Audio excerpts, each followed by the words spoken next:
get a little update on the Egypt situation, right? So as tentatively, like, yeah, because I thought Morsi tentatively supportive, and I am and I am. I'm going to explain. I do think that Morsi was also breaking their democratic situation and setting himself up to game the Constitution.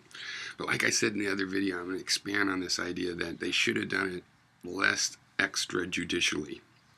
I mean, if you're going to charge people, there should be charges. Now, what I think they should have done, and I've forgotten the details, maybe somebody could remind me, or I'm going to research it, but I mean, in the comments you could mention the details. But if you remember back when Morsi did whatever he did with the, basically made a proclamation to say that, you know, he could overrun the Supreme Court or for the Constitutional Convention, something like this. They shouldn't have kicked Morsi out, probably. That what they should have done is freeze him in place. See, if he was in place, then millions of the Egyptian Brotherhood wouldn't have some reason to have these violent clashes. Now they're having deaths and violent clashes. It may be predictable. You know, the military isn't definitely, it's not a military above cracking down, or protesters can end up dead. Maybe they just thought, well, that's what we'll do if we have to. But they would have been better off freezing Morsi in place and demanding that he, you know, reverse those proclamations, because there were judges that ruled those illegal, I believe. So if the military wanted to be justified, they would have to say, look, the system is not enforcing the law. It's definitely, that was law ruling, and do it that way, some way. And ideally, they could force Morsi to accept a secular democracy, where when you're an Islamic president, there you are going to influence, you're going to be able to influence the spirit of the people and all that, but you just have to do it in a secular way, right, within limits.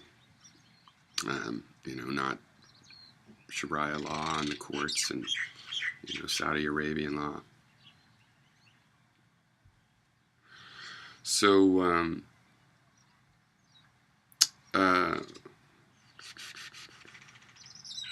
yeah, instead all hell's breaking loose. So, you know, there's your deal about the problem with military coups. And I don't know what they're thinking they're gonna do now.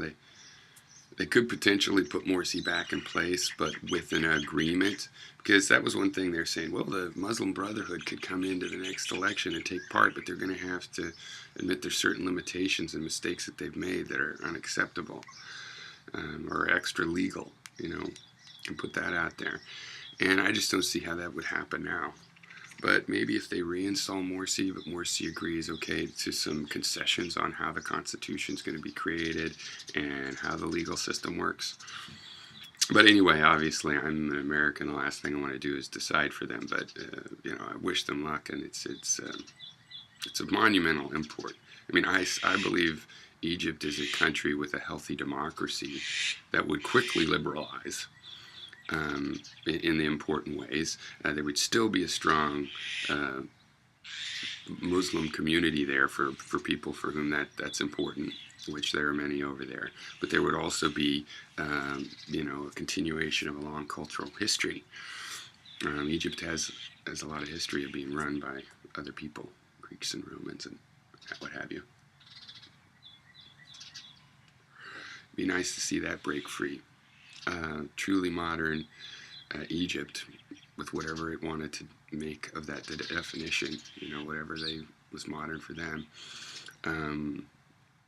I think it could lead to modernization in, you know, in treatment of women and all sorts of things like this, and it'd be really helpful for the world to start having that happen in that part of the world.